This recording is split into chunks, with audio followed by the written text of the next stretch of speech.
So firstly, you have to look at, is a climate company a project developer or a portfolio manager?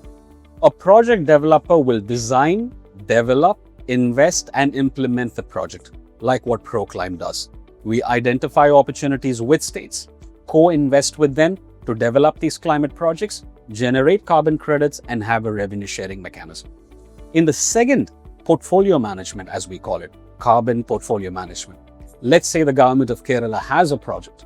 We identify if there is a carbon or a green quotient that can benefit from the carbon markets, and we end up developing the entire portfolio based on the project type, registering it with registries after validating it, and then the end-to-end process of generating the credits and monetizing it.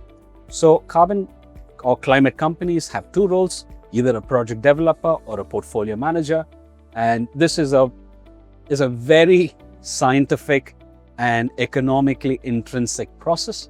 And it is absolutely necessary to have a good climate company or a carbon credit company on board to be able to validate all these projects that might be part of Kerala's portfolio, to develop them into a carbon credit portfolio that generates climate revenues for the state of Kerala. So in a nutshell, a carbon credit company is the backbone of these opportunities.